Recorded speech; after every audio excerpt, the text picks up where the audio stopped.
గురుపోతు కొమ్ముని గురించి మనం ధ్యానించుకుంటున్నాం. రైట్, గురుపోతు కొమ్ము. ఈ కీర్తన రాసింది ఎవరు అని ఆలోచన చేసినప్పుడు పైన మనం చదివినప్పుడు 92 కీర్తన పైన విశ్రాంతి దినముకు తగిన కీర్తన అని ఉంటుంది. విశ్రాంతి దినమున అనగా ఇశ్రాయేలీలో విశ్రాంతి దినమున ఈ కీర్తన పాడుకుంటూ ఉంటారు. ఈ కీర్తన ఎవరు రాశారు అని ఆలోచన చేసినప్పుడు రకరకాల అభిప్రాయాలు పండితులలో కలిగి ఉంటున్నాయి. కొందరు బహుశా మొట్టమొదటి విశ్రాంతి దినము ఉన్నప్పుడు లేకపోతే ఆదాము గారు పాడారేమో అని కొందరు అభిప్రాయపడుతూ ఉంటారు. మరికొందరు మోషే గారి కీర్తన అని చెప్పి అభిప్రాయపడుతూ ఉంటారు. కానీ మెజారిటీ బైబిల్ పండితులు చెప్పేటటువంటి మాట, అంగీకరించేటటువంటి మాట ఏమిటి అంటే, అందులో ఉన్నటువంటి మాటలను బట్టి, అందులోని పోలికలను బట్టి మీ ఇతర కీర్తనలతో పోల్చి చూసినప్పుడు ఇది బహుశా దావీదు గారు రాసినటువంటి కీర్తన అయ్యుండవచ్చునని మెజారిటీ వారు అభిప్రాయపడేటటువంటి మాట. దావీదు గారు మహారాజు అయిన తర్వాత ఈ కీర్తన రాసి ఉండవచ్చు అని చాలా మంది చెబుతూ ఉంటారు. ఈ కీర్తన రాస్తూ దావీదు గారు అంటున్నటువంటి మాట 10వ వచనంలో, గురుపోతు కొమ్ము వలె నువ్వు నా కొమ్ము పైకెత్తితివి. గురుపోతుల గురించి ఆలోచన చేసినప్పుడు ఈ గురుపోతు దాదాపు జంతువులలో 1000 కిలోలకు పైగా పెరిగే సామర్థ్యము కలిగినటువంటి జంతువు.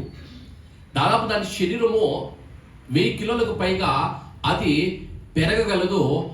1000 కిలోలకు పెరిగినప్పుడు 1000 కిలోలకు పైగా అది బరువును పెంచగలిగినప్పటికీ దాని బలం ఎక్కడ ఉంటుంది అంటే, దాని శరీరంలో దాని బలం ఉండదు. దాని బలము దాని శరీరంలో లేదు. దాని బలము దాని కాళ్ళలోనో లేకపోతే దాని తెలివితేటల్లోనో లేవు. దాని బలం అంతా ఎక్కడ ఉంటుంది అంటే, దాని బలము కొమ్ములలో ఉంటుందట. దాని బలమంతా కొమ్ముల్లో ఉంటుంది. ఆ కొమ్ములో ఉన్నప్పుడు అది దేనిపైనా సరే యుద్ధానికి వెళ్ళినప్పుడు, పోరాటం చేయవలసి వచ్చినప్పుడు అది కొమ్ములకు ముందుని పెట్టి పోరాటం చేస్తుంది. పోరాటం చేసి గెలిచిన తర్వాత అది విజయ గర్వముతో తలను ఎగిరేస్తుంది. చూస్తారా? ఏమి ఎగిరేస్తుందంటే తోకను ఎగిరేదు, కొమ్ములను పైకి చూపిస్తే విజయ గర్వముతో ఎగిరేస్తుంది కొమ్ములను. ఆ మాటను దావీదు గారు తీసుకుని రాస్తుంటున్నాడు.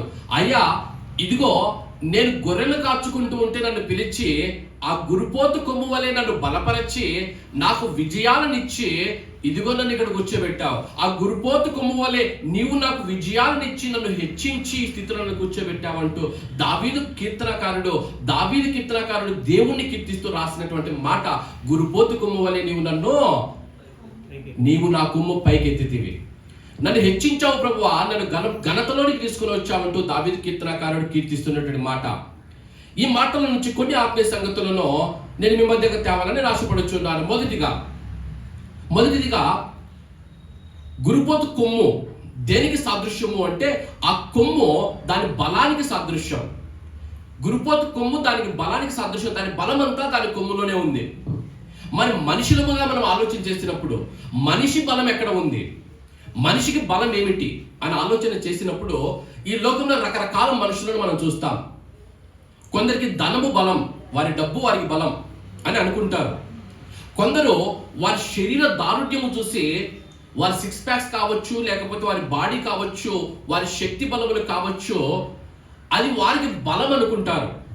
మరికొందరు వారి ఉద్యోగము వారికి బలం అనుకుంటారు. కొందరు వారి ప్రాంతము వారికి బలం అనుకుంటారు. అంటే వారి బంధు బలగం ఏదైతే ఉందో అది వారికి బలం అనుకుంటారు. కొందరు వారి అధికారాన్ని చూసి, వారి ఉద్యోగమును చూసి అది వారికి బలం అనుకుంటారు. కానీ ఈ లోకంలో మనిషి ఏదైతే బలం అనుకుంటున్నాడో అది ఏవి శాశ్వతము కాదు. ఒకానొక దినమున అవి వెళ్ళిపోవలసినవే, లేకపోతే మనిషి కోల్పోవలసినవే.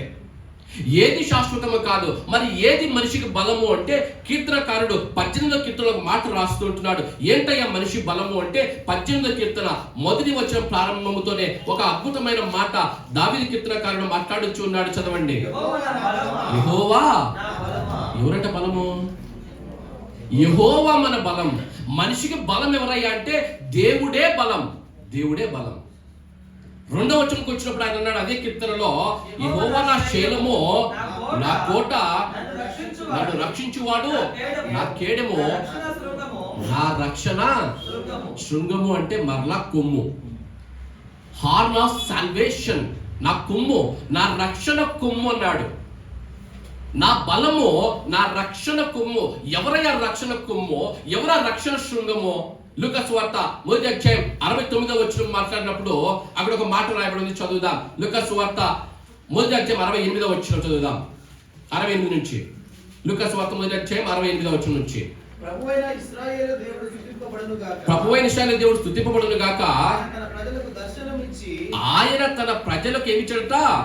దర్శనమిచ్చి వారికి విమోచన కలగజేసెను. వారికి విమోచన కలుగజేసెను. సేవకుడైన దావీదు వంశమునందు, తన సేవకుడైన దావీదు వంశమునందు మన కొరకు రక్షణ శృంగమును, అనగా మన శత్రువుల నుండి, మనలను ద్వేషించు వారందరికీ చేతి నుండి తప్పించి రక్షణ కలగజేసిన. ఎవరి గురించి మాట్లాడుతున్నాడు భక్తుడు ఇక్కడ?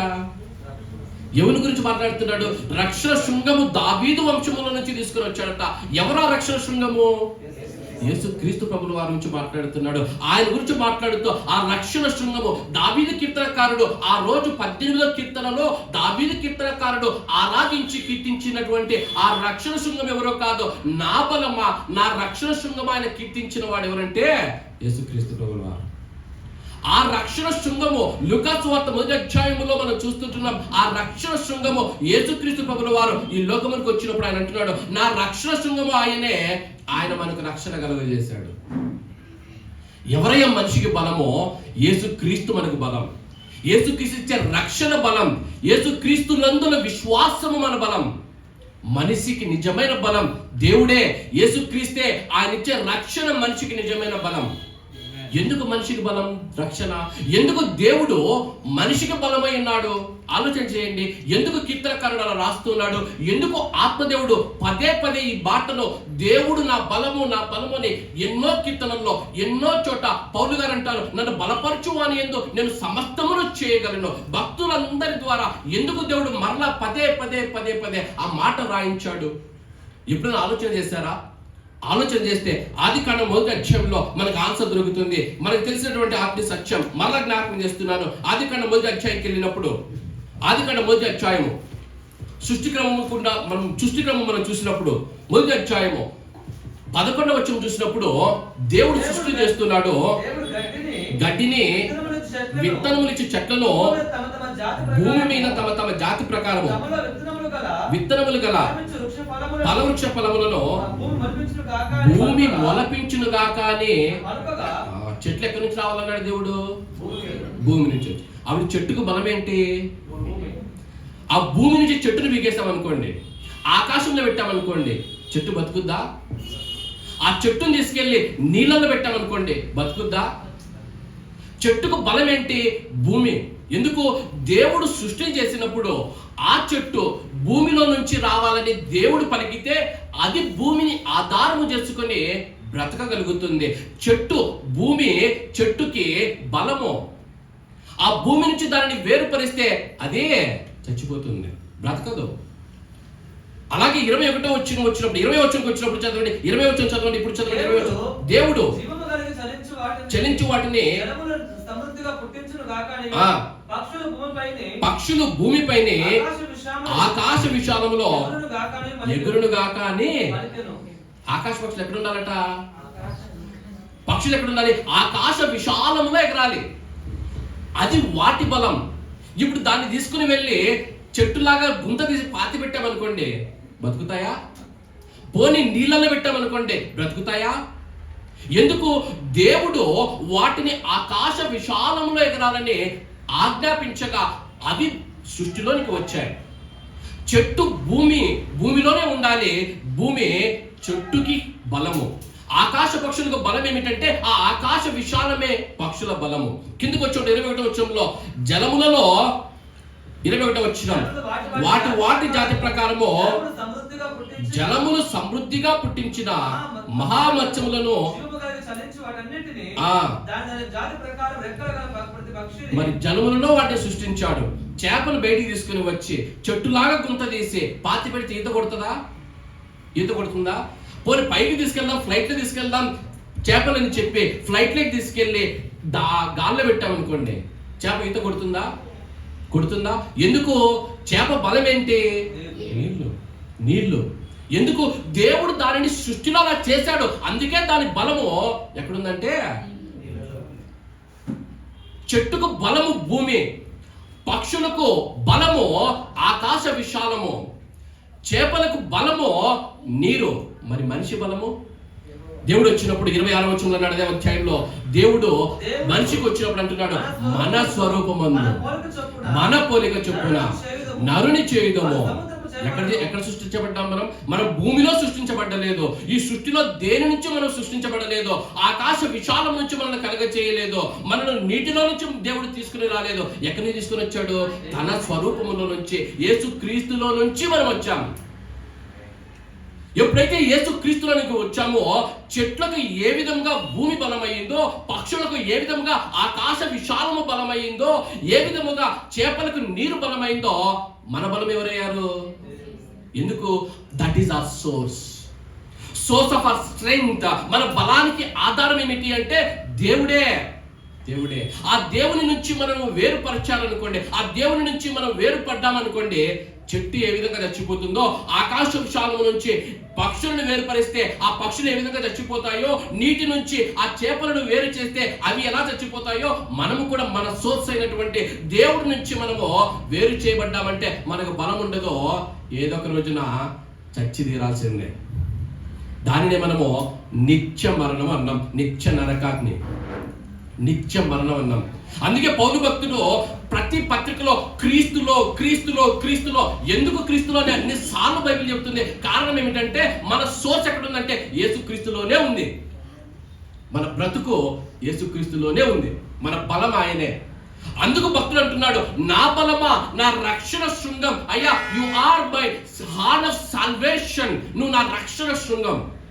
ఎవరయ్యా? మనిషికి బలం ఎక్కడుంది అంటే దేవునిలో ఉంది, ఆయన ఇచ్చే రక్షణలో ఉంది, ఆయన ఎందరి విశ్వాసంలో మన బలం ఉంది. మన బలం అక్కడ ఉంది. రక్షణలోకి వచ్చాను బ్రదర్, యేసు క్రీస్తు నమ్మాను బ్రదర్, యేసు క్రీస్తులో నేను విశ్వాసం ఉంచాను, యేసు క్రీస్తులో విశ్వాసం ఉంచి నేను రక్షింపబడ్డాను. ఒకవేళ నువ్వు ఇంకా యేసుక్రీస్తులో నమ్మకం ఉంచక, ఇంకా విశ్వాసంలోనికి రాక, రక్షణలోనికి రాకపోతే, బైబిల్ చెప్పేటటువంటి మాట, నువ్వు రక్షణలోనికి రావాలంటే మనకు బాగా తెలిసినటువంటి వచనం, రోమీయులకు రాసిన పత్రిక 10వ అధ్యాయం 9వ వచనం చదవండి. రక్షణ కావాలంటే ఏం చేయాలి? రోమీయులకు రాసిన పత్రిక 10వ అధ్యాయం 9వ వచనం. నువ్వు మరలా తిరిగి దేవునిలోనికి రావాలి అంటే ఏం చేయాలి? రోమీయులకు రాసిన పత్రిక అదేమనగా, యేసు ప్రభు అని నీ నోటితో ఒప్పుకొని దేవుడు మృతులలో నుండి ఆయనను లేపినని నీ హృదయమందు యేసు క్రీస్తును ప్రభువు అని నీ నోటితో ఒప్పుకొని ఆయన మృతులలో నుండి లేచాడు నీ హృదయంలో విశ్వాసం ఉంచేది, నువ్వేమవుతావు? రక్షింపబడదు. తిరిగి నువ్వు నీ సోర్స్ అనగా నీ బలానికి ఆధారమైనటువంటి దేవునిలోనికి నువ్వు వచ్చేస్తావు. దేవునికి వచ్చేస్తావు అనగా ఆ నిత్య మరణం, ఆ నిత్య నరకాగ్నిని నువ్వు తప్పించుకొని తిరిగి నువ్వు దేనిలో అయితే సృష్టించబడ్డావో దానిలోనికి తిరిగి వచ్చేస్తావు. దానినే మనం రక్షణ అన్నాం. మనిషికి నిజమైన బలం ఏంటంటే దేవుడు బలం, యేసు క్రీస్తు ప్రభువుల వారి బలం, ఆయన ఇచ్చే రక్షణ బలం. అది శాశ్వతమైంది, అది శాశ్వతమైంది. గమనించాలి బ్రదర్, నేను రక్షణలోనికి వచ్చేసాను, తిరిగి నేను దేవుళ్ళలోనికి వచ్చేసాను. మరి నా జీవితం 2025లో ఏ సమస్య లేకుండా, ఏ బాధ లేకుండా, ఏ కష్టం లేకుండా ఉంటుందా? ఒకవేళ నేను నా మాట చెబితే అంతకంటే తప్పుడు పని ఇంకోటి ఉండదు. నువ్వు దేవునిలోనికి వచ్చావు, రక్షణలోనికి వచ్చావు, అయినప్పటికీ నీకు సమస్యలు వస్తాయి, బాధలు వస్తాయి, కష్టాలు వస్తాయి, కన్నీళ్ళు వస్తాయి, అనారోగ్యము వస్తుంది. 2025 సంవత్సరం గుండా నువ్వు 2025లో కూడా వాటన్నిటి గుండా నువ్వు వెళ్ళవలసి వస్తుంది. నీ సమస్యలు, నీ బాధలో నిన్ను ఎర్ర సముద్రం లాగా అడ్డు తగులుతూ ఉంటాయి. నీ సమస్యలో, నీ బాధలో ఎరికో గోడలాగా నీకు అడ్డు తగులుతూ ఉంటాయి. నీ బాధలో, నీ శోధనలో గొల్యాతు లాగా ఎదురు నిలబడి నీకు ఛాలెంజ్ విసురుతూ ఉంటాయి. 2025లో కూడా విసురుతాయి. 2025లో కూడా నువ్వు ఛాలెంజ్ను చూడవలసి వస్తుంది. గమనించాలి, లోకం వైపు నుంచి ఆలోచన చేసినప్పుడు, లోకానుసారంగా మనం ఆలోచన చేసినప్పుడు, లోకపు దృష్టితో మనం చూసినప్పుడు, ఎర్ర సముద్రమును లోకపు దృష్టిలో చూసినప్పుడు లోకం అంటుంది ఎర్ర సముద్రము ఎంతో బలమైంది అంటుంది. లోకపు దృష్టిలో మనం చూసినప్పుడు ఎరికో గోడలు పడగొట్టజాలని ఎరికో గోడలు ఎంతో బలమైనవి. లోకానుసారంగా చూసినప్పుడు, లోకపు దృష్టితో చూసినప్పుడు గొల్యాతు ఎంతో బలవంతుడు. But that's not the end of the story. Reality, సత్యం ఏమిటి అంటే, దేవుని దృష్టితో నువ్వు చూసినప్పుడు, దేవుని దృష్టిలో నువ్వు చూసినప్పుడు, దేవుని కోణములో నుంచి నువ్వు చూసినప్పుడు, లోకపు దృష్టిలో ఎర్ర సముద్రము బలమైనదైతే దేవుని దృష్టిలో ఆ ఎర్ర సముద్రము ముందు నిలబడ్డ మోషే బలవంతుడు. దేవుని దృష్టిలో మోషే విశ్వాసంతో నిలబడ్డ మోషే బలవంతుడు. లోకపు దృష్టిలో పడగొట్టజాలని ఎరికో గొడవలు ఎంతో బలమైనవి అయితే, దేవుని దృష్టిలో ఆ ఎరికో గొడవల ముందు విశ్వాసముతో నిలబడ్డ యెహోషువ ఇశ్రాయేలీయులు బలవంతుడు. లోకపు దృష్టిలో గొల్యాతు ఎంతో బలవంతుడు, కానీ దేవుని దృష్టిలో విశ్వాసముతో దేవుడు నాకున్నాడన్నటువంటి ఆ విశ్వాసముతో నిలబడ్డటువంటి దావీదు బలవంతుడు. లోకపు దృష్టితో నువ్వు నీ సమస్యలు చూసినప్పుడు నీకు అవి బలమైనవిగా కనిపించవచ్చు, ఇతరులకు అవి బలమైనవిగా కనిపించవచ్చు, కానీ నువ్వు విశ్వాసముతో వాటి ముందు నిలబడ్డప్పుడు అవి నీ ముందు తల వంచక తప్పదు. యేసుక్రీస్తు వారి అతి శ్రేష్టమైనటువంటి నామములో ఈ దేవుని మాటలను ఈ 2025 సంవత్సరంలో నీ మీదికి, నీ కుటుంబం మీదికి తీసుకుని వస్తుంటున్నాను. 2025 సంవత్సరంలో యేసుక్రీస్తు నీవు నీ రక్షణ శృంగముగా చేసుకొని, నీకు ఎదురయ్యే ప్రతి సమస్య, ప్రతి బాధ, ప్రతి కష్టములో యేసుక్రీస్తు అనే బలముతో నువ్వు జయిస్తూ ముందుకు వెళ్ళేదవుగాక. మొట్టమొదటి ఆత్మీయ సత్యము, నువ్వు రక్షణ బలంలో ఉండాలి.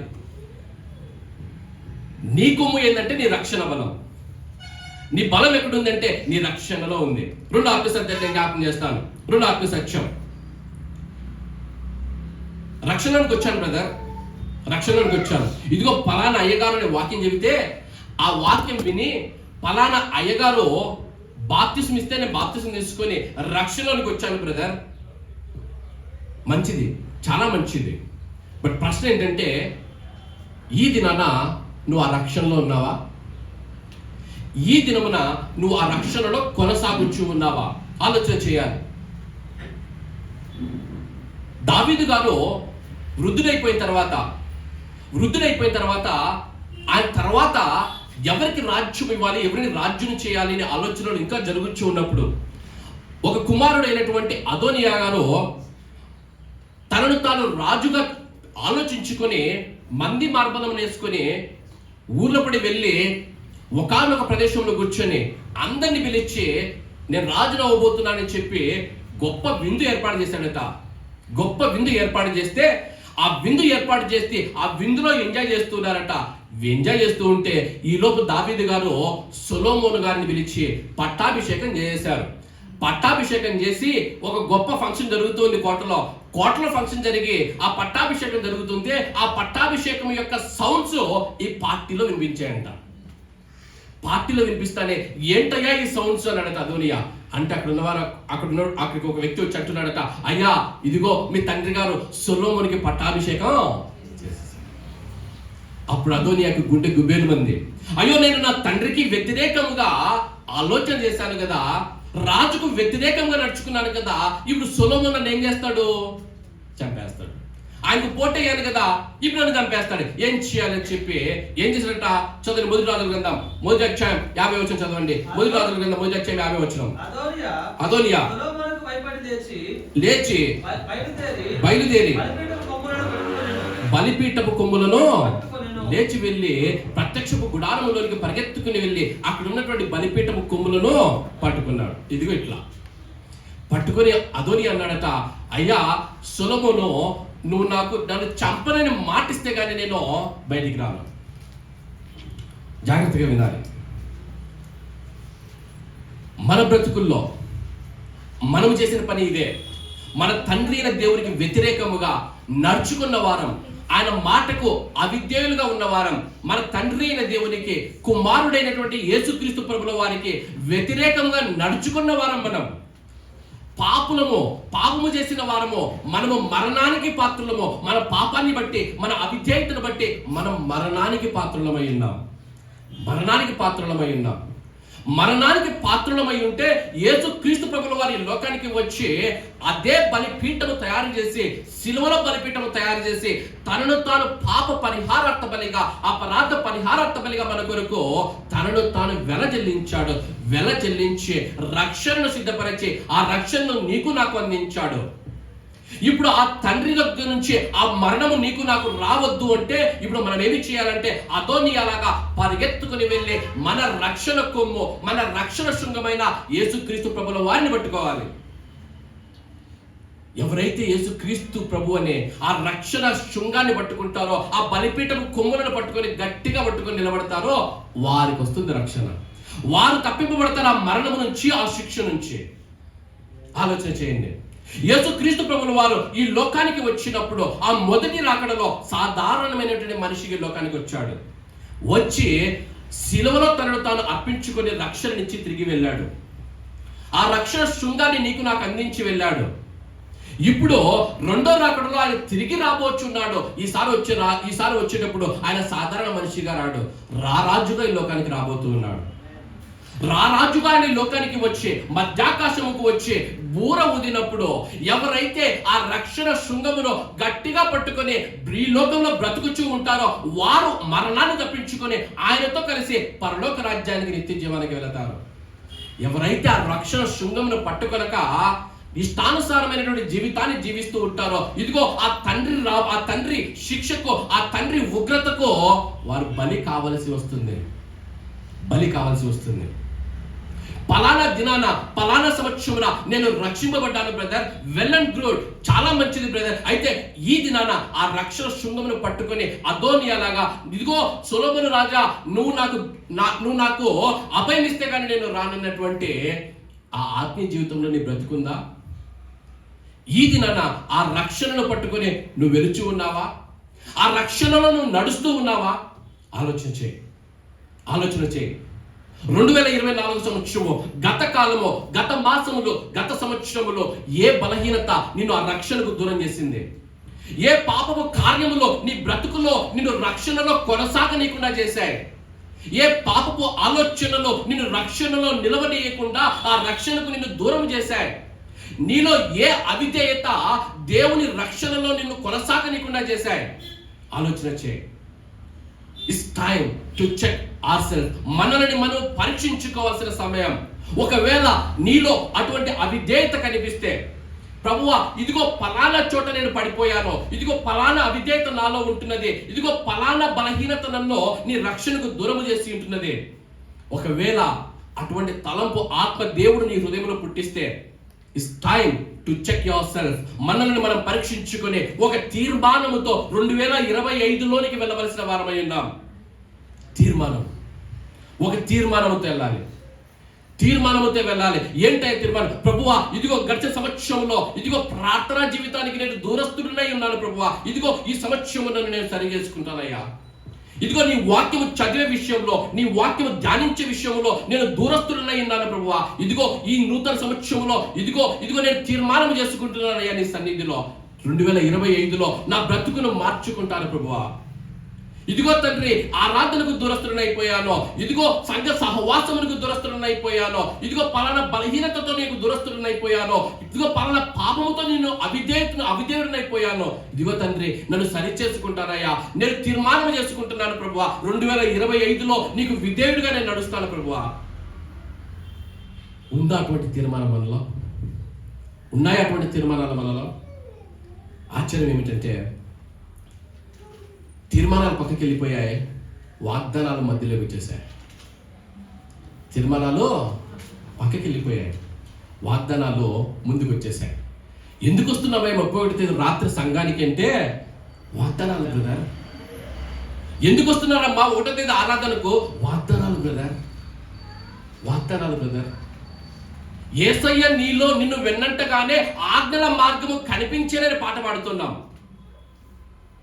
ఆజ్ఞలు మాత్రం పక్కకి పెట్టాం, వాగ్దానాలు వెనుక పరిగెడుతున్నాం. ఎప్పుడైతే నువ్వు ఆజ్ఞలను బట్టి నడుచుకుంటావో, ఎప్పుడైతే ఆజ్ఞలను బట్టి నువ్వు నడుచుకుని ఆజ్ఞల్లో నువ్వు నీ జీవితాన్ని కట్టుకుంటావో, నీ కుటుంబాన్ని కట్టుకుంటావో, ఆ ఆజ్ఞల వెనుక వాగ్దానాలు వాటంతా అవే వస్తాయి. ఆ రక్షణను నువ్వు కొనసాగినప్పుడు, ఆ దేవునికి ఇష్టమైనటువంటి జీవితాన్ని నువ్వు జీవించినప్పుడు, నీ కుటుంబం ఆ దేవునిలో కట్టబడ్డప్పుడు, ఆ వాక్యంలో కట్టబడ్డప్పుడు, ఒక వాగ్దానం ఏంటమ్మా? బైబిల్లో ఉన్నటువంటి ప్రతి వాగ్దానం నీది కాదా, నాది కాదా? మరి ఎందుకు సపరేట్గా వెళ్ళి వాగ్దానం తీసుకోవాలి? ఆలోచన చేయండి. ఏది సత్యమో ఆలోచన చేయండి. రక్షణలో నువ్వు కొనసాగితే, దేవునికి ఇష్టడుగా నువ్వు బ్రతికితే, ఇందులో ఉన్నటువంటి ప్రతి వాగ్దానము నీది కాదా? నీ కుటుంబానిది కాదా? ఆలోచన చేయండి. తీర్మానాలు పక్కకి వెళ్ళిపోయాయి, బ్రతుకు మార్చుకునే తీర్మానాలు పక్కకి వెళ్ళిపోయాయి, వాగ్దానాలు వచ్చి మొదటి సీట్లో కూర్చున్నాయి. Time to check ourself. మనల్ని మనం పరీక్షించుకొని తీర్మానం చేసుకుని 2025లో ముందుకు వెళ్ళవలసిన వారమై ఉన్నాం. ఆలోచన చేయండి. చిన్న ఉదాహరణ చెప్తాను, ఆలోచన చేయండి.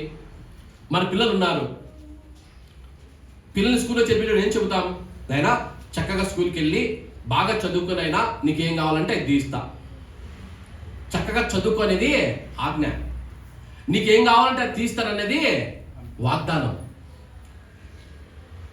వాడు స్కూల్ చేర్పించినప్పటి నుంచి స్కూల్కి వెళ్ళాక ఫ్రెండ్స్తో షికార్లు కొడుతూ ఇష్టానుసారమైన జీవితాన్ని జీవిస్తూ రకరకాల అలవాట్లు కలిగి స్కూల్కి వెళ్ళాక చదవక తిరుగుతూ ఉన్నాడు. ఒక రోజు పొద్దున్నే వచ్చి లేదా సాయంకాలం వచ్చి, మమ్మీ డాడీ మా కంప్యూటర్ టీచర్ ల్యాప్టాప్ కొనిమనింది, నేను ప్రోగ్రామింగ్ చేయాలంటే అన్నాడు అనుకోండి. అవునా నాన్న, రా నీకు యాపిల్ ల్యాప్టాప్ తీస్తా అంటావా? ఏమంటావమ్మా? చెప్పాలి, ఏమంటాం? మా ఊళ్ళో ఒక మంచి భాష ఉంటుంది, మా ఊళ్ళో ఒక మంచి స్టేట్మెంట్ ఉంటుంది ఈ సిచ్యువేషన్కి. తల్లిదండ్రుల దగ్గర నుంచి, నీకు సంగతి పెట్టడమే దండగా, నీకు ల్యాప్టాప్ కావాలా? మన ఊళ్ళో చెప్పే భాష. అంటే నీకు ఫుడ్ పెట్టడమే దండగరా, నీకు మళ్ళీ ల్యాప్టాప్ కావాలా? ఎందుకు? ఆజ్ఞను పాటించాలా. ఆజ్ఞను పాటించకపోతే దాని వెనక వాగ్దానము రాదు. అదే పిల్లలు చక్కగా స్కూల్కి వెళ్ళి చక్కగా చదువుకుంటే టర్మ్ ఫీజు కట్టాల్సి వచ్చినప్పుడు ఆ బిడ్డలు వచ్చి, మమ్మీ డాడీ ప్లీజ్ ఫీజు కట్టు మమ్మీ అని అడుగుతారా? ఏం చేస్తారు mummy daddy? Term fees exam date రాగానే వాళ్ళు అడగక ముందే వెళ్ళి, ఎందుకు? ఆజ్ఞను పాటించారు, వాగ్దానము వెంబడించింది. ఆజ్ఞను పాటించారు, వాగ్దానం వెంబడించింది. మీకు అర్థం కావాలంటే బైబిల్లో ఒక మాట చెప్తాను. 2 దినవృత్తాంతం గ్రంథం 7వ అధ్యాయం 14 వచ్చి చదవండి. 2వ దినవృత్తాంతం గ్రంథం నుంచి 7వ అధ్యాయం 14 వచ్చినాం. నా పేరు పెట్టబడిన నా జనులు తమ్మును తాము తగ్గించుకొని ప్రార్థన చేసి నన్ను వెతికి తమ చెడు మార్గములను విడిచినడలా ఆకాశము నుండి నేను వారి ప్రార్థన విని వారి పాపమును క్షమించి వారి దేశమును. నా పేరు పెట్టబడిన నా జనులు. ఎవరు ఆయన పేరు పెట్టబడిన జనులు? ఇప్పుడు ఆయన పేరు పెట్టబడిన జనులు ఇప్పుడు ఎవరు? కాన్ఫిడెంట్ చెప్పట్లేదు. ఎవరు? ఆయన పేరు మనకు ఎక్కడుంది? క్రిస్టియన్స్ అంటే క్రీస్తుకు చెందిన వారు. హూ బిలాంగ్స్ టు క్రైస్ట్ అని అర్థం. అనగా క్రీస్తు వారు, క్రీస్తుకు చెందిన వారు అని అర్థం. ఆయన పేరు పెట్టబడిన జనులు మనమే. ఏం చేయాలంటే మనము ఏం చేయాలి అంటే ఆయన అంటున్నాడు, తమ్మును తాము తగ్గించుకొని ప్రార్థన చేసి. తమ్మును తాము తగ్గించుకొని ప్రార్థన చేసి ఏం చేయాలట? వెదకి, దేవుని వెదకాలి. మనల్ని తగ్గించుకొని ప్రార్థన చేసి దేవుణ్ణి వెదకి తర్వాత ఏం చేయాలంట? ఈ వెదక తీర్మానాలంటే ఒక విశ్వాసంలో అయినా ఒక సంఘంలో అయినా ఇలాంటి తీర్మానాలు వస్తున్నాయి. ఇప్పుడు ఆలోచన చేయండి. తీర్మానం చేస్తే, తీర్మానాలు లేకుండా, ఆజ్ఞలు లేకుండా తర్వాత వచ్చే వాగ్దానం మాత్రం ఆ పైనంతా కొడతారు. తర్వాత వస్తుంది, పాపమును క్షమించుదుగో, నీ పాపమును క్షమించి నీ దేశం స్వస్థపరచుదురో, ఈ వాగ్దానం మాత్రం ప్రింట్ చేస్తారు. ముందు మాటలు ఆజ్ఞలు. దేవా ఇదిగో నేను ప్రార్థన చేయను, నన్ను నేను తగ్గించుకోను, ఇదిగో నేను నిన్ను అస్సలు వెదగను, కానీ నాకు సమస్య వచ్చి ప్రభువా నేను మొరపెట్టక ముందే నువ్వు మాత్రం నాకు ఆన్సర్ ఇచ్చేయాలి. గమనించండి, మన బిడ్డలు ఎప్పుడైతే వెళ్ళి ఆజ్ఞను పాటించి చదువుకుంటారో, మనకి ఇష్టమైన జీవితాన్ని జీవిస్తారో, వారు అడగకముందే మన వాగ్దానాలన్నీ వారికి చేస్తా వస్తాం. వాళ్ళు అడగాల్సిన అవసరం లేదు. అమ్మా నాకు యూనిఫామ్ కావాలా, డాడీ నాకు షూ కావాలా, దానికి వాళ్ళు ఉపవాస ప్రార్థన చేయాల్సిన అవసరం లేదు. చేస్తారా మన పిల్లలు అట్లా? అన్నం మానేసి నాకు యూనిఫామ్ కావాలి, షూ కావాలని అడుగుతారా?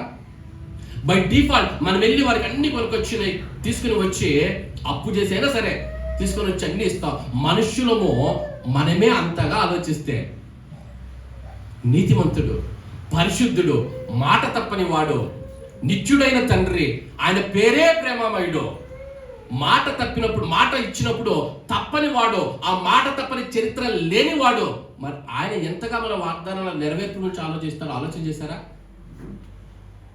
మన వాగ్దానాల గురించి సపరేట్ ప్రేయర్ మీటింగ్స్ పెట్టుకోవాల్సిన అవసరం లేదు. వాగ్దానాల నెరవేర్పు కొరకై ఉపవాస ప్రార్థనలు చేయాల్సిన అవసరం లేదు. ఆజ్ఞల మార్గము కనిపించినప్పుడు ఆ ఆజ్ఞల మార్గంలో నువ్వు నీ కుటుంబం నడిస్తే వాగ్దానాలు వారి వెంటలా అవే వస్తూ ఉంటాయి. మన బాధ్యత, రక్షింపబడ్డాను, ఆ రక్షణ నా బలము, ఆ రక్షణ ఆ కేడము, ఆ రక్షణ నా శృంగము, నా కొమ్ము అయినప్పుడు ఆ రక్షణను ఎలా కొనసాగాలి? ఫిలిప్పీ పత్రిక 2:12 భక్తులు మాట్లాడుచున్నాడు, చదవండి. ఏంటంటే విశ్వాసులుగా మన బాధ్యత. ఫిలిప్పీ పత్రిక 2:12 ఫిలిప్పీ పత్రిక 2:12 చదవండి. ఫిలిప్పీ పత్రిక 2:12 నా ప్రియులారా విధేయులైన ప్రకారము నా ఎదుట ఉన్నప్పుడు మాత్రమే కాక మరి ఎక్కువగా ఈ కాలమందును భయముతోను వణుకుతోను మీ సొంత రక్షణను ఏం పర్లేదు బ్రదర్, ఎంజాయ్ చేయనుందా? ఏం పర్లేదు బ్రదర్, 37 ఎంజాయ్ చేయనుందా? ఏం పర్లేదు బ్రదర్, 1 ఎంజాయ్ చేయనుందా? ఏమని ఉంది? భయముతోను వణుకుతోను మీ రక్షణను కొనసాగలేవి. ఉందా అటువంటి భయము, అటువంటి వణుకు రక్షణలో కొనసాగడానికి? ఒకవేళ లేకపోతే ఆత్మదేవుడు నీతో మాట్లాడొచ్చు ఉన్నాడు.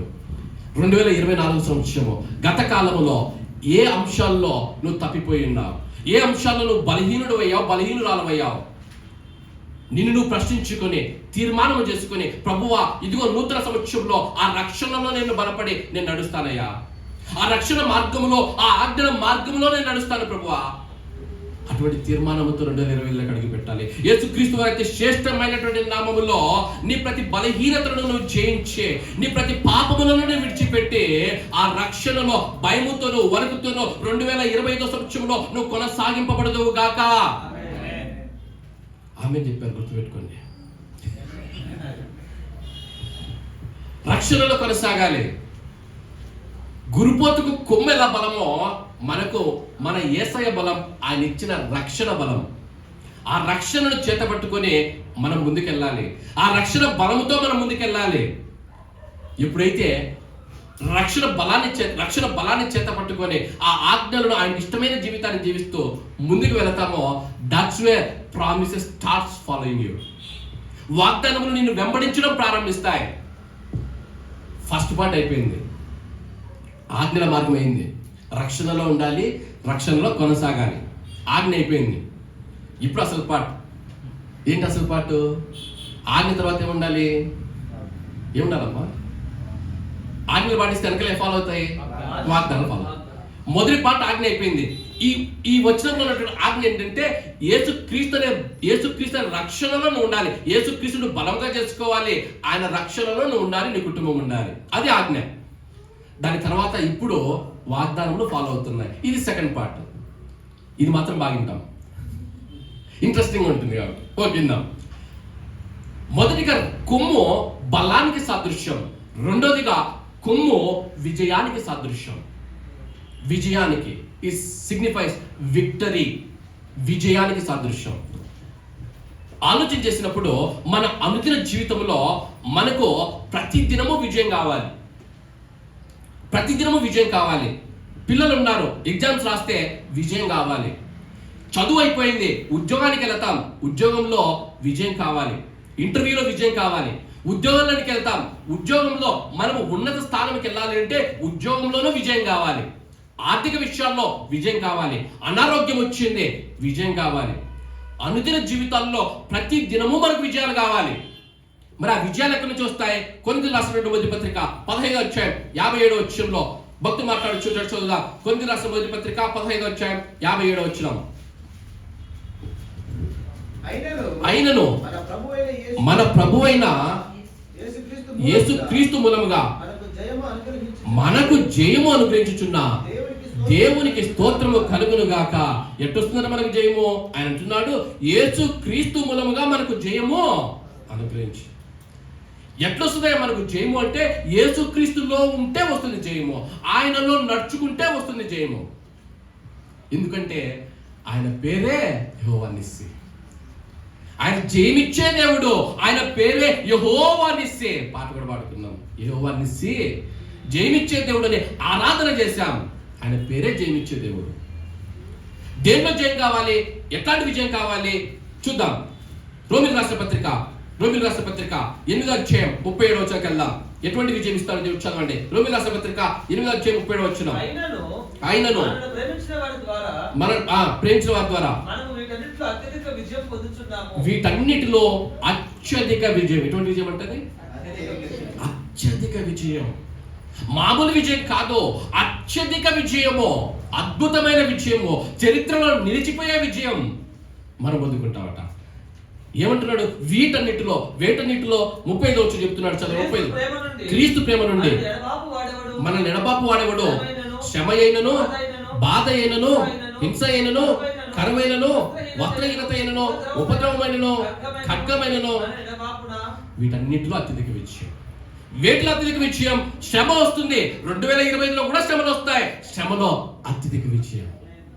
యేసు క్రీస్తులో నువ్వు నడిచినప్పుడు నీకు శ్రమలు కలుగుతాయి. ఆ శ్రమలో అత్యధిక విజయం ఇచ్చే దేవుడుగా యెహోవా నిస్సిగా నీ పక్షాన ఆయన నిలబడతాడు. నువ్వు ఆయనతో కలిసి నడిచినప్పుడు బాధలు వస్తాయి. ఆ బాధలో అత్యధిక విజయం ఇచ్చి నడిపించే దేవుడు. ఎందుకంటే ఆయన పేరే యెహోవా నిస్సి. ఆయన శ్రమలో అత్యధిక విజయం, బాధలో అత్యధిక విజయం, హింసలో అత్యధిక విజయం, కరువులో అత్యధిక విజయం, వస్త్రహీనతలో అత్యధిక విజయం, ఉపద్రవములో అత్యధిక విజయం. ఎంత గొప్ప దేవుడో! దేవుని నామానికి మహిమ కలుగును గాక. ఎందుకయ్యా విజయం? ఆయన పేరే యెహోవా నిస్సి. ఎప్పుడైతే రక్షణ మార్గంలో నువ్వు నడిచినప్పుడు, ఆ రక్షణలో నువ్వు నడిచినప్పుడు, ఆయనను బలముగా చేసుకుని ముందుకు నడిచినప్పుడు, ఏ శ్రమనైనా ఎదిరించే శక్తితో నువ్వు నిలబడతావు. ఏ బాధనైనా నువ్వు ఎదిరించే శక్తితో నువ్వు నిలబడతావు. వాటిని జయించి అత్యధిక విజయముతో నీ విశ్వాస జీవితంలో నువ్వు ముందుకు సాగుతూ ఉంటావు. ఈ మాట నాకు అర్థమైనాక నా ప్రార్థన చేసే విధానం మారిపోయింది. ఎలా మారిపోయిందంటే, గడిచిన కొన్ని మాసాలుగా నా ప్రార్థన ఎలా మారిపోయిందంటే, ఎస్పెషల్ రోమీయుల పత్రిక 8వ అధ్యాయము నా బ్రతుకులో చాలా చేంజెస్ తెచ్చింది. నా ప్రార్థన ఎలా మారిపోయింది అంటే, ఇప్పుడు శ్రమ కలిగితే ఇంత ముందు సంవత్సరం ఎలా ఉండదంటే నా ప్రార్థన, ప్రభువా ఈ శ్రమ తీసే ప్రభువా, ఈ బాధ తీసే ప్రభువా, ఈ శోధన తీసే ప్రభువా అని ఉండేది. ఈ మాట అర్థమైన తర్వాత, ప్రభువా ఈ శ్రమను ఎదుర్కొనే శక్తిని ప్రభువా, ఈ బాధను ఎదుర్కొనే బలము నీ తండ్రి, ఇదిగో ఈ ఏదైతే పరిస్థితులు కూడా వెలుచున్నానో ఆ శోధనను జయించే ఆ శక్తి బలములతో నన్ను నింపు తండ్రి. ఎందుకంటే నీ ప్రేమ నుంచి నన్ను ఏదియో ఎడబాపు నేరదు. శ్రమలు వస్తాయి, బాధలు వస్తాయి, కష్టాలు వస్తాయి, కన్నీళ్ళు వస్తాయి. వాటిలో బలపరిచి మనలను అత్యధిక విజయముతో ముందుకు నడిపించేవాడుగా ఆయన ఉన్నాడు. ఎందుకంటే ఆయన పేరే యెహోవా నిస్సి. ఆయనతో కలిసి నడవడానికి నువ్వు సిద్ధంగా ఉన్నావా? ఆ రక్షణ శృంగమును పట్టుకొని నీ బ్రతుకులో ముందుకు సాగడానికి నువ్వు సిద్ధంగా ఉన్నావా? సిద్ధంగా ఉంటే ఆయన అత్యధిక విజయాలు ఇచ్చే దేవుడు. ఎలా ఉంటాయంటే అత్యధిక విజయాలు మామూలుగా ఉండవు. అత్యధిక విజయాలు ఆలోచించేయండి. ఎలా ఉంటాయంటే 2 ఆత్మసత్యాలు చెప్తాను. మొదటి ఆత్మసత్యం, దావీదు గారట గొల్యాత్ గారు వచ్చారు. ఈ మాట రాసిన దావీదు గురించి మాట్లాడుకుంటున్నాం కాబట్టి, గొల్యాత్ గారు వచ్చారు. వచ్చి ఛాలెంజ్ విసురుతుంటే అందరూ భయపడి పారిపోయే వాళ్ళు కొందరు, దాక్కున్న వాళ్ళు కొందరు. దావీదు దిగాడు యుద్ధభూమిలోనికి. దావీదు దిగి వానితో యుద్ధానికి వెళ్ళి వాడిని ఎప్పుడైతే కత్తి తీసుకుని వాడిని చంపేశాడో, ఫిలిస్తీన్లు అది చూసి పారిపోవడం ప్రారంభిస్తే శత్రువులు పారిపోయిట ఇశ్రాయేలీలు చూశారు. అంతవరకు దాక్కుని ఉన్న ఇశ్రాయేలీలు ఎప్పుడైతే దావీదు విజయాన్ని చూశారో పరిగెత్తుకుని ఆ విజయాన్ని అందుకొని శత్రువులు వెంటాడడం ప్రారంభించారట. ప్రారంభించి ఫిలిస్తీన్లను తరిమి కొట్టిరి అని చదువుతాం. ఫిలిస్తీన్లు తరిమి కొట్టారు. మన బ్రతుకుల్లో యేసు క్రీస్తు ప్రభువుల వారు చేసిన పని ఇదే. పాపమును చూసి భయపడుతూ, మరణాన్ని చూసి భయపడుతూ, సాతాను చూసి భయపడుతూ, మనము భయముతో దాక్కుని కొందరు, పారిపోయి కొందరు, వాడికి లొంగిపోయి కొందరు బ్రతుకుచూ ఉంటే యేసుక్రీస్తు దావీదులాగా ఈ లోకానికి దిగి వచ్చాడు. దిగి వచ్చి నీ కొరకు నా కొరకు సిలువలో అడ్డం పడ్డాడు. సిలువలో అడ్డుపడి ఆ సాతాను, గొల్యాతు అనే ఆ సాతానుని ఎదిరించి పోరాడి గొల్యాతును జయించాడు. మరణమా నీ ముళ్ళెక్కడా అని మరణాన్ని జయించి తిరిగి లేచి విజయాన్ని అందుకొని విజయాన్ని అందించాడు. ఆ విజయాన్ని ఇప్పుడు మనం అందుకొని ఆనాటి ఇశ్రాయేలీయులాగా మన శత్రువులను తరిమి కొట్టాల్సిన సమయం. మన శత్రువులను తరిమికొట్టాల్సిన సమయం. ఏంటే మన శత్రువులు? మన శత్రువులు అంటే మన చుట్టూ ఉన్నవారు, మనం విమర్శిస్తున్న వారు కాదు. మన శత్రువులు లోకానుసారమైనటువంటి శత్రువులు, శరీరానుసారమైనటువంటి శత్రువులు. ఏదైతే నిన్ను దేవునికి దూరం చేస్తుందో, ఏ బలహీనత అయితే నీకు దేవుని దూరం చేస్తుందో, ఆ శత్రువులను వెంటాడాల్సిన సమయం. ఎవరి విజయంతో వెంటాడాలి? యేసుక్రీస్తు నీకు అందించిన విజయంతో వెంటాడాలి.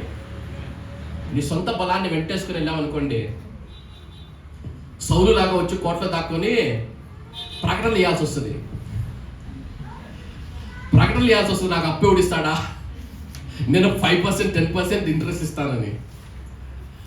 సొంత జ్ఞానముతో కాదు, దేవుని జ్ఞానముతో నువ్వు వెళ్ళినప్పుడు, దేవుని మీద ఆధారపడి నువ్వు వెళ్ళినప్పుడు, ఆయన విజయాన్ని పట్టుకుని నువ్వు వెళ్ళినప్పుడు, ఆ బలముతో నీ శత్రువును జయించే శక్తి బలమును నువ్వు కూడా పొందుకుంటావు. రెండో ఆత్మీయతని జ్ఞాపకం చేస్తే అత్యధిక విజయం. ఎప్పుడైతే నువ్వు అటువంటి ఆత్మీయ జీవితం నువ్వు జీవించడం ప్రారంభిస్తావో, అత్యధిక విజయాలు నువ్వు నీ కుటుంబం చూడగలుగుతుంది. ఎట్లుంటాయా అత్యధిక విజయాలు అంటే, దావీదు గారు యుద్ధభూమిలోనికి వచ్చాడు. యుద్ధభూమిలోనికి వచ్చిన తర్వాత దావీదు గారు యుద్ధభూమిలోనికి రాగానే ఎవరు పంపించారు దావీదు గారిని? తండ్రి గారు పిలిచి, ఇదిగోనైనా అన్నలు యుద్ధంలో ఉన్నారు కదా, వారికి ఆహారం ఇచ్చిరా పోని తండ్రి గారు పంపించాడు. ఆ తండ్రి గారి మాట విని, తండ్రి గారి ఆజ్ఞను పాటిస్తూ కుమారుడైనటువంటి దావీదు గారు యుద్ధభూమిలోనికి వచ్చారు. యుద్ధభూమిలోనికి వస్తే అన్నలు అంటున్నారు కదా, ఎందుకురా నువ్వు వచ్చావు, గొర్రెని ఎవరికి అప్పగించావు అంటూ దావీదు గారిని అవమానంతో మాట్లాడుట, ఆయన్ను అవమానించుట మనం చూస్తాం. దావీదును అవమానిస్తుంటున్నారు యుద్ధభూమిలో. సౌలు దగ్గరికి వెళ్తే సౌలు అన్నాడు, అయ్యా నువ్వు యుద్ధము చేయలేవో, నీకు అనుభవం లేదు అని దావీదు తృణీకరించబడ్డాడు సౌలు ద్వారా. ఎలాగోలా గొల్యాతు ఎందుకు వెళ్తే గొల్యాతు దావీదును చూస్తున్నాడు, నేనేమన్నా కుక్కనా అంటూ దావీదును అపహాస్యం చేసి మాట్లాడుచూ ఉన్నాడు గొల్యాతు. ఏ యుద్ధభూమిలో దావీదు అవమానించబడ్డాడో, ఏ యుద్ధభూమిలో దావీదు అణచివేయబడ్డాడో, ఏ యుద్ధభూమిలో దావీదు అపహాస్యము పాలు చేశారో, ఏ యుద్ధభూమిలో దావీదును చూసి చిన్నవాడని అందరూ వేలెత్తి చూపారో, అదే యుద్ధభూమిలో దావీదును దేవుడు నిలబెట్టి, అదే యుద్ధభూమిలో దావీదుకు అద్భుతమైన విజయాన్ని ఇస్తే దేశమంతా కూడా దేవుణ్ణి ఆరాధిస్తూ దావీదును స్తుతిస్తూ సౌలును స్తుతిస్తూ అంటుందట. సౌలు 1000 మంది శత్రువులను చంపాడు, దావీదు 10,000 మంది శత్రువులు చంపాడు.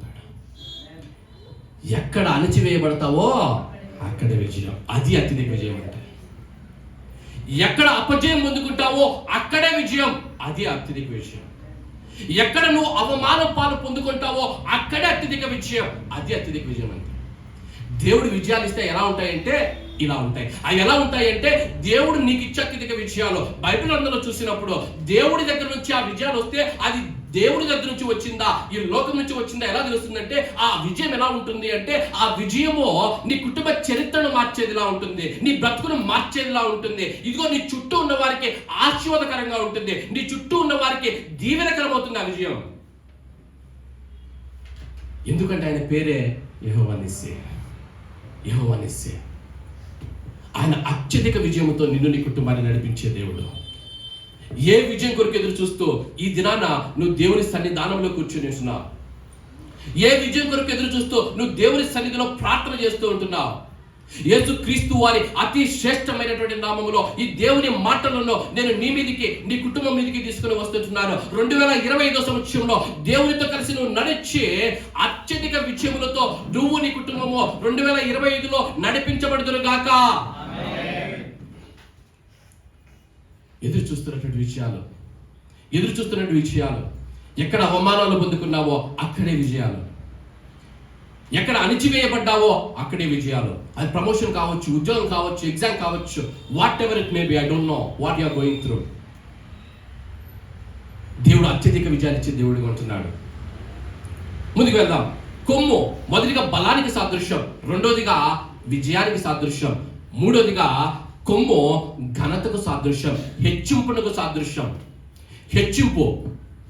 హెచ్చింపునకు సాదృశ్యం.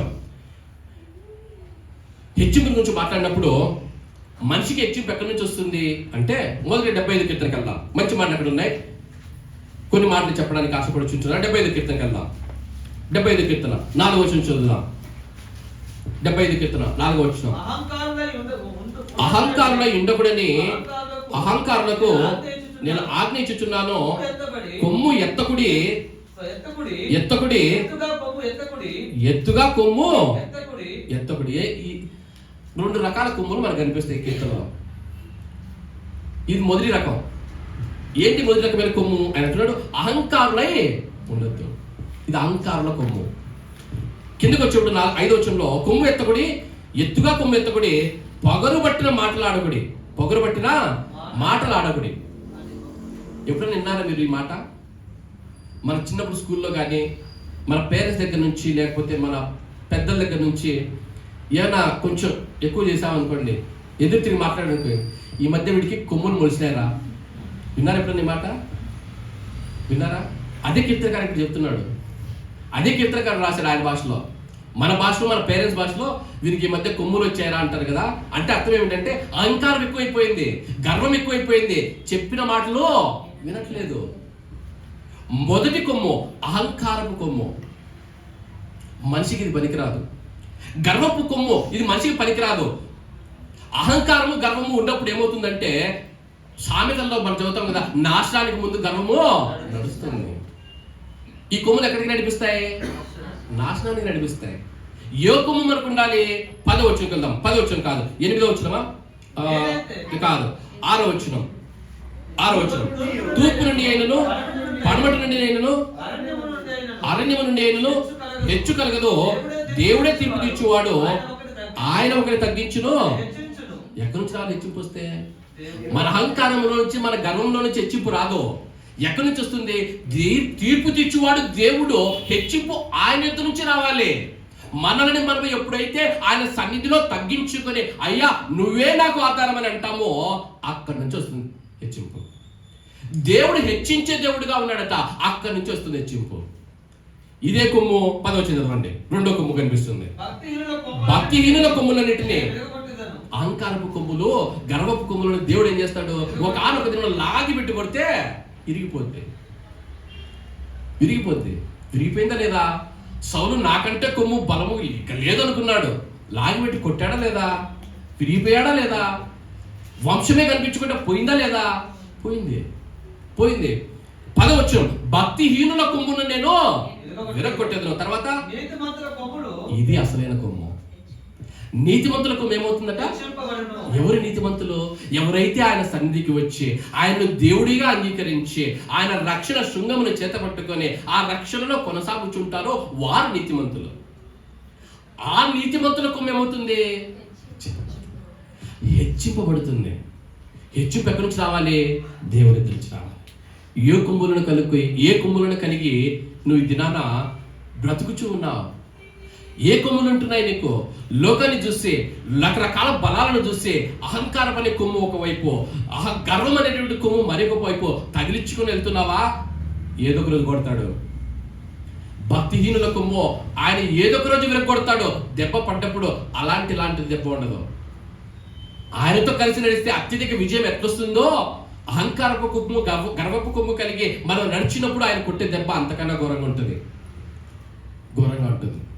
అహంకారపు కొమ్ము, గర్వపు కొమ్ము పక్కకి పెట్టి ఏ కొమ్మును కలిగి ఉండాలి? నీతిమంతుడు ఆయన యందు తనను తాను తగ్గించుకొని ఎప్పుడైతే ఆయన రక్షణ శృంగమును చేత పెట్టుకొని ముందుకు వెళతాడో అప్పుడు మనకి హెచ్చింపు వస్తుంది. అప్పుడు వస్తుంది హెచ్చింపు.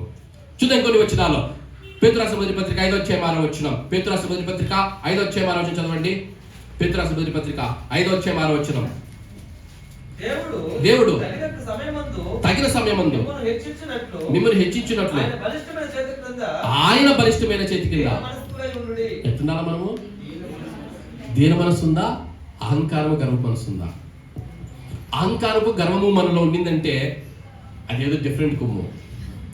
దేవుడు ఆశిస్తున్న కొమ్ము కాదు, మన వాగ్దానంలో ఉన్న కొమ్ము కాదు. ఆ కొమ్మును కలిగి లాస్ట్కి వచ్చి, బ్రదర్ నాకు వాగ్దానం నెరవేరలేదు అనకండి. వాగ్దానం ఇచ్చిన వాడు నమ్మదగిన వాడు. వాగ్దానం ఇచ్చిన దేవుడు నమ్మదగిన దేవుడు, ఏకం మనలో ఉంది. ఈయన అంటున్నాడు, దీన మనస్సు కలిగి ఆయన బలిష్టమైన చేతి కింద మనము దీన మనస్కులే ఉండాలి. ఉన్నప్పుడు దేవుడు ఏం చేస్తాడంట, తగిన సమయంలో ఆయన హెచ్చించే దేవుడుగా ఉన్నాడు, హెచ్చించే దేవుడుగా ఉన్నాడు. అబ్రహామును దేవుడు పిలిచాడు. దేవుడు పిలిచినప్పుడు దేవుని మార్గములలో అబ్రహాము నడిచాడు. దీన మనసుతో దేవుని నమ్మి దేవుని విశ్వాసము కలిగి ఆయన నడిచాడు. ఆయన విశ్వాసులకు తండ్రిగా హెచ్చింపబడ్డాడు. ఎక్కడ అబ్రహాము, ఎక్కడ హారాను ప్రాంతమో ఎవరికి తెలియదో ఆ హారాను ప్రాంతముల నుంచి అబ్రహామును లేపాడు. దేవుడు లేపి ఆయన విశ్వాసులకు తండ్రిగా ఆయనను హెచ్చించాడు. బానిసగా అమ్మివేయబడ్డాడు మన యేసేపు గారు బానిసగా అమ్మివేయబడితే ఆయన దీన మనసు కలిగి దేవుని దృష్టిలో తనను తాను తగ్గించుకొని దేవునితో కలిసి దేవుని మార్గములలో నడిచాడు. విశ్వాసాన్ని విడిచిపెట్టలేదు. ఎప్పుడైతే ఆయన దేవుని మార్గములలో నడిచాడో బానిస బ్రతుకు ఒకానొక దినమున ప్రపంచానికే ఆహారాన్ని అందించే బ్రతుకైపోయింది. ఈజిప్ట్ దేశము పైన ఒక ప్రధాని కాగలిగాడు. దేవుడు హెచ్చించి ఆయన ఉన్నత స్థితిలో కూర్చోబెట్టాడు.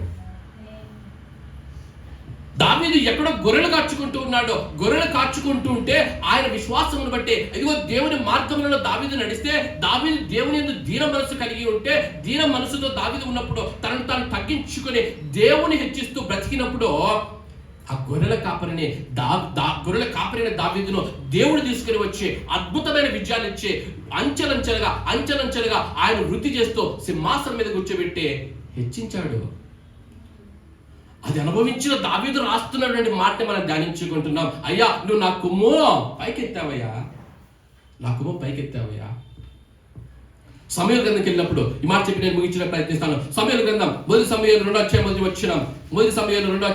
వచనంలో మరియు హన్నా విజ్ఞాపన చేసి ఇలాగ నేను నా హృదయము యెహోవా యందు సంతోషించుచున్నది, యెహోవా యందు నాకు మహాబలము కలిగెను. ఇంగ్లీష్ బైబిల్లో హి ఎగ్జాల్టెడ్ మై హార్ట్, నా కొమ్ము పైకెత్తాడు నా ప్రభు అంటుంది. ఏంటి అన్నా చేస్తున్నటువంటి స్థుతి? ఏం చేశాడు దేవుడు అంటే, హన్నా గొడ్రాలుగా ఉన్నప్పుడు ఆమె కుటుంబం నుంచి ఎన్నో అవమానాలు పొందుకుంది, సమాజం నుంచి ఎన్నో చిత్కారాలు పొందుకుంది, ఎంతో ఘోరమైన స్థితి గుండా ఆమె వెళ్ళవలసి వచ్చింది. భర్త ఎంతగా ఆమెను ప్రేమించినప్పటికీ, భర్త ఎంతగా సపోర్ట్ చేసినప్పటికీ కుటుంబము నుంచి, సమాజము నుంచి ఆమె ఎన్నో అవమానాల గుండా వెళ్ళవలసి వచ్చింది. చివరికి ఆమె వెళ్ళి దేవుని సన్నిధిలో హృదయం తెరచి కన్నీటి ప్రార్థన చేస్తూ ఉంటే యాజకుడు వచ్చాడు, ప్రవక్త గారు వచ్చారు. అయ్యా, తాగి మాట్లాడుతుందేమో అనుకున్నాడు. అంత అవమానంలో హన్నా నిలబడి ఉంది. ఆమె కన్నీటి ప్రార్థనను దేవుడు ఆలకించి ఆమెకు ఒక కుమారుని అనుగ్రహించాడు. అనుగ్రహించినప్పుడు హన్న మాట్లాడుతుంది, ఆత్మపూర్ణురాలై హన్న మాట్లాడుతుంటుంది, ఇదిగో అయ్యా, నువ్వు నా కొమ్ము హెచ్చించావు ప్రభువా. కుమారుడు పెడతాను ఎట్లా హెచ్చించాడు? ఆత్మదేవుడు ప్రవచనముతో ఆత్మదేవుడు హన్నా ద్వారా పలుకుతున్నటువంటి మాట ఎలా హెచ్చింపబడింది? ఏది ఆ కుటుంబం అని ఆలోచన చేసినప్పుడు ఆ కుటుంబము కోరహు సంతతి కుటుంబం. కోరహు పాపము చేసినప్పుడు సంఖ్యాకాండ గ్రంథంలో మనం చదువుతాము కదా, ఇశ్రాయేలీలో అరణ్య ప్రాంతం గుండా వెలుచూ ఉన్నప్పుడు మోషే గారు అహరోనులకు వ్యతిరేకంగా 250 మందిని సమకూర్చుకొని ఈ కోరహు వారి పైన తిరుగుబాటు చేశాడు. ఏంటయ్యా మీరు మాకు లీడర్స్ గా ఉండేది? ఎప్పుడైతే దేవుని శాపం వారి మీదకి వచ్చిందో వారు కొన్ని వేల మంది ఆ అరణ్యంలో మరణించవలసి వచ్చింది. ఆ కోరహు చేసిన పాపాన్ని బట్టి ఆ కోరహు సంతతి పైన, ఆ కోరహు కుటుంబం పైన ఆ ముద్ర పడిపోయింది. ఇది కోరహు సంతతి, పాపపు సంతతి. పాటలు కూడా పాడుకుంటాం, పాడైన కోరహు పాపము మానేని పాటలు కూడా పాడుకుంటాం. కోరహు కుటుంబం పైన ఒక ముద్ర పడిపోయింది. అటువంటి కుటుంబంలో హన్నా నిలబడి ప్రార్థన చేస్తుంది, ప్రభువా నాకు ఒక కుమారుని ప్రభువా అని ప్రార్థన చేస్తే, హన్నా విశ్వాసాన్ని బట్టి, హన్నా ప్రార్థనను బట్టి, హన్నా ప్రార్థన జీవితాన్ని బట్టి దేవుడు కుమారుని ఇచ్చాడు. ఇట్లాంటి కుమారుని ఇవ్వలేదు, ఇశ్రాయేలుల చరిత్రను మార్చే కుమారుని పంపించాడు. సమూయేలు అదే కోరహు కుటుంబంలో పుట్టాడు. అదే కోరహు కుటుంబంలో పుట్టి న్యాయాధిపతుల కాలముగా నడుస్తున్నటువంటి చరిత్రలో రాజుల చరిత్రగా మార్చేశాడు. గొప్ప ప్రవక్తల్లో ఒక ప్రవక్తగా పిలువబడ్డాడు. సమూయేలు కుటుంబంలోకి ఎప్పుడైతే వచ్చాడో ఆ కుటుంబము ఇమేజ్ మారిపోయింది. అది కోరహు కుటుంబము కాదు, దాని తర్వాత అది సమూయేలు కుటుంబం.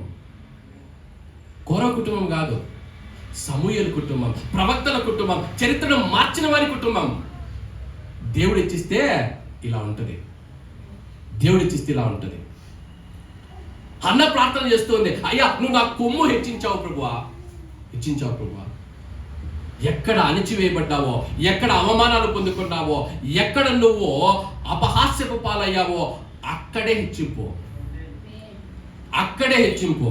యేసుక్రీస్తు వారి అతి శ్రేష్టమైనటువంటి నామములో ఈ దేవుని మాటలను, దేవుని వాగ్దానములను నేను నీ మీదికి, నీ కుటుంబం మీదికి తీసుకుని వస్తుంటున్నాను. యేసుక్రీస్తు వారి శ్రేష్టమైనటువంటి నామములో 2025 సంవత్సరంలో నువ్వు హెచ్చింపబడదువు గాక.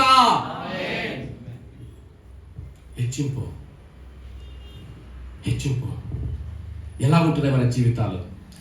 దేవునితో కలిసి నువ్వు నడిచినట్లయితే అత్యధిక విజయం ఇచ్చే దేవుడుగా ఆయన ఉన్నాడు, హెచ్చించే దేవుడుగా ఆయన ఉన్నాడు. ఆ రక్షణ శృంగములో గట్టిగా పట్టుకొని 2025లో ముందుకు వెళ్ళాలన్నటువంటి తీర్మానం నీకున్నట్లయితే, ఇదిగో దేవుడు నీకు అత్యధిక విజయములతోనో హెచ్చింపు అనుగ్రహించి నడిపించే దేవుడుగా ఆయన నీ పక్షాన ఉండే దేవుడుగా ఉన్నాడు. 2024 సంవత్సరంలో నూతన ప్రారంభములు అన్నటువంటి మాటతో దేవుడు మనల్ని బలపరిచి నడిపించాడు. ఎప్పుడైతే ఆ వాగ్దానం తీసుకుని మనం నడిచామో 2024 ఫిబ్రవరిలో నూతన ప్రారంభం మన బ్రతుకుల్లో ప్రారంభమైంది.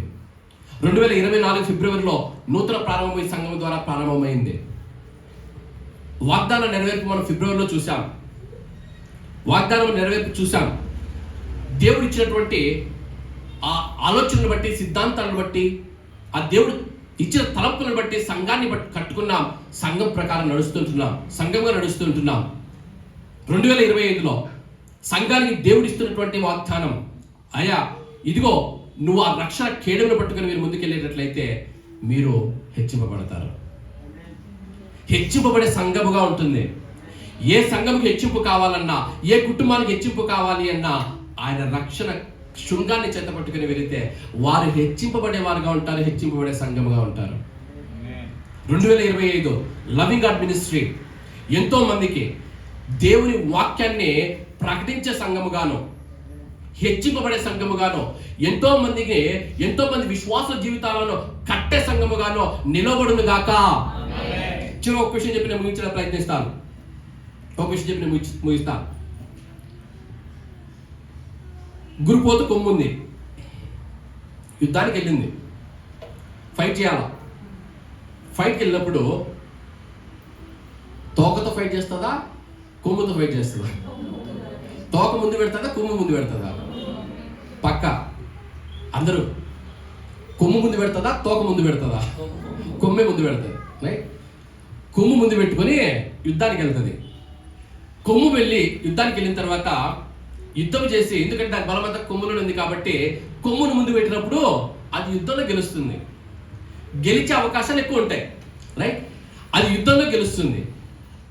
గురుపోతుకు బలము కొమ్మును ముందు పెట్టుకుని వెళ్తుంది.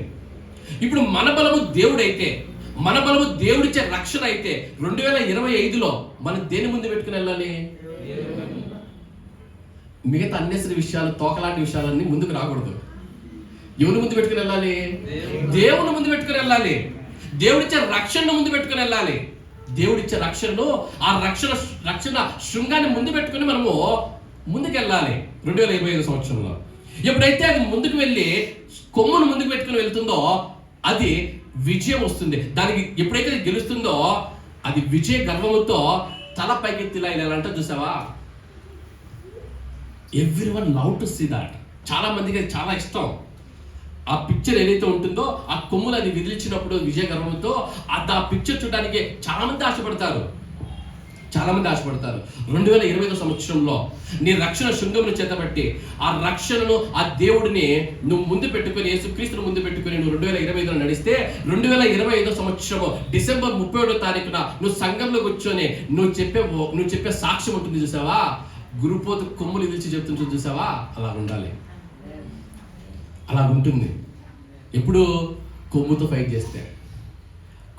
చేస్తే నీ రక్షణను, యేసుక్రీస్తును ముందుకు పెట్టుకుని నువ్వు 2025 సంవత్సరంలో ముందుకు వెళ్ళినప్పుడు, 2025 సంవత్సరం చివరి దినమున సాక్ష్యాలు చెప్పినప్పుడు సాక్ష్యాలు చెప్పినప్పుడు ఆ గురుపోతు ఏ విధముగా తలను ఆడిస్తూ విజయ గర్వముతో లోకానికి కనిపిస్తూ ఉందో, కనిపించే వారికి కనిపిస్తుందో, నువ్వు సంఘానికి అలా కనిపించాలి, అలా కనిపించాలి. యేసుక్రీస్తు వారి అతి శ్రేష్టమైనటువంటి నామములో మీ జీవితాల్లో, మీ కుటుంబాల్లో 2025 సంవత్సరము దేవుడు మీ కొమ్మును పైకెత్తి మిమ్మల్ని హెచ్చించి మీకు అద్భుతమైన విజయాలను ఇచ్చి గొప్ప గొప్ప సాక్ష్యములను మీ జీవితాల్లో నుంచి, మీ కుటుంబాల్లో నుంచి దేవుడు లేపును గాక.